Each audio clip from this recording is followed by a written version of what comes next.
Hey everybody, this is Pastor Jim from Rock Point Community Church, and glad to have you back with us on our weekly devotional. Glad to be back. Last week we had a little word from Marco, Pastor Marco. We just really appreciate him doing that. Incredibly encouraging, rejoice in all circumstances. It was quite realistic and very doable with the help of God. And so thanks, Pastor Marco, for that. We have another word of encouragement for you today, and it's one about balance. And I think that's a good word. You know, I struggle with certain things in my own personality.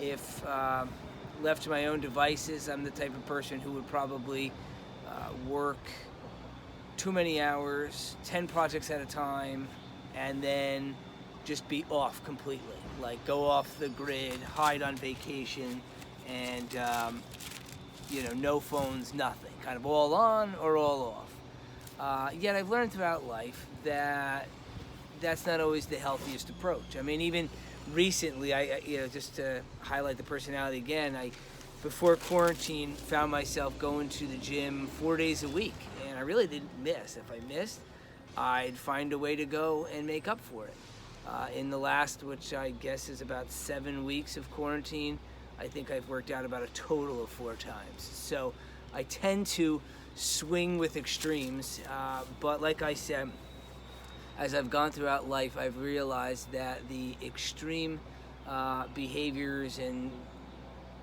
whatnot it's just not that healthy. You need a balance. You need to take day by day. We need to be wise in every moment, and I think this is a good word right now for what we're going through in the midst of the pandemic, because most people at this point, when think about what's weighing on us right now, we have the fear of the unknown. We are concerned about our health.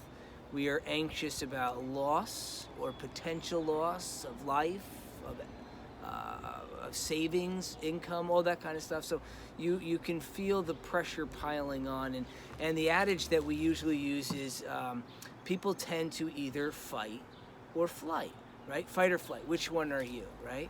So right now, in response to everything going on, people are getting a little pent up, and so they're responding in a flight or fight mentality. Those who fight are the ones who are going to say, you know what, we need to get back to normal. We've got to rip the Band-Aid off and kind of have the mentality, we're just going to go back. Open up the businesses, put people in the stadiums. I mean, we need to live our lives already, and so we go.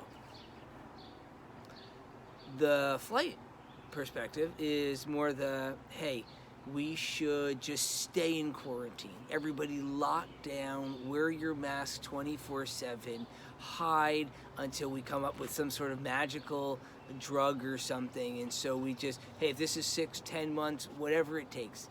And there's kind of these two extremist views, really. And here's the truth. Both views will kill you. If you run too fast and fight too hard, it's going to kill you. If you sit around waiting and waiting for some day to come when you're just going to hide out for months on end, it's going to kill people. And so both are unhealthy perspectives. And so I have a word from you that comes from the Bible, right? You don't want any of my political or medical advice on any of this, which is great, because then I can turn to the Bible and we can just read something that we know is true.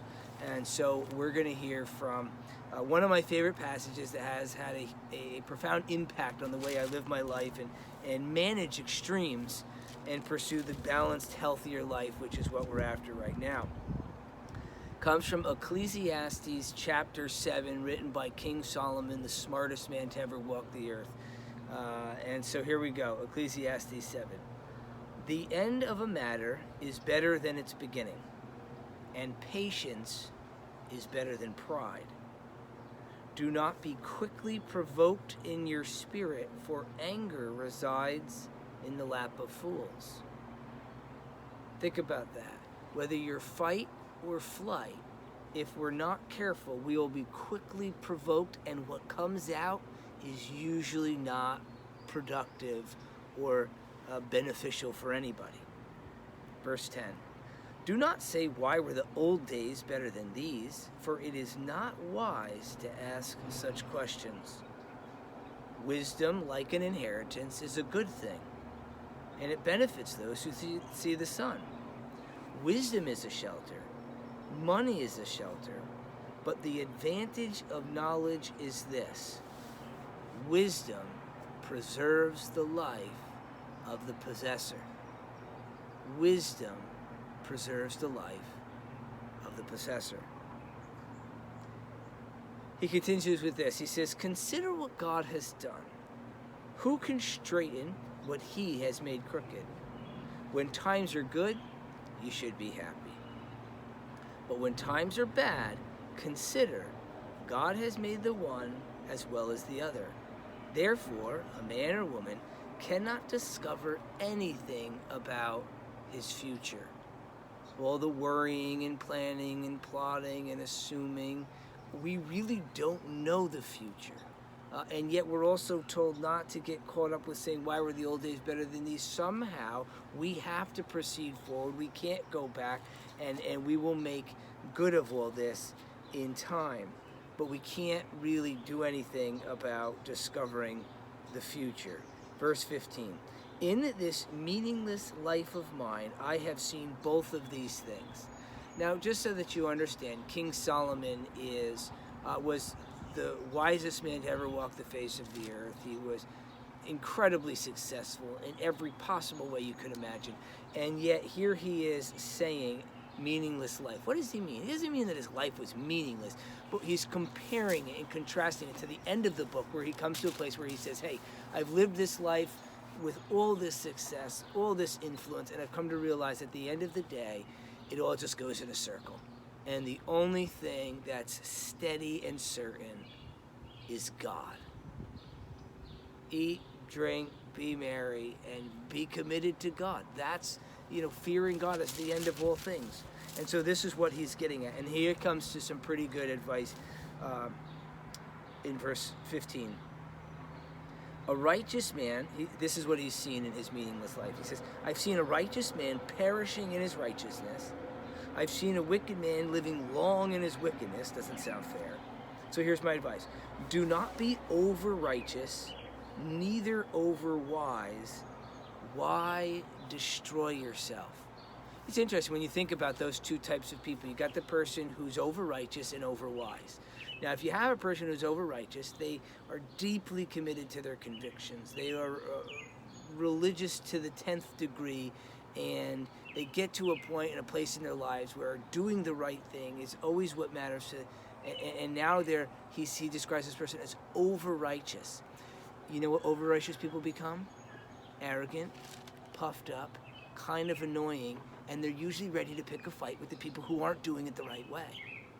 The irony is, on the other side, you have the over-wise, those who are into the philosophies of this age and thought patterns and the way you're supposed to think and act, the new scientific theory, whatever it might be. And so they become so wise in their own eyes. He describes it as becoming over-wise. And you know what these people are like? They become arrogant. They become difficult, and they're often usually ready to pick a fight. So you got the over-righteous people and the over-wise people, and at the end of the day, the same thing. They're destroying themselves. Verse 17.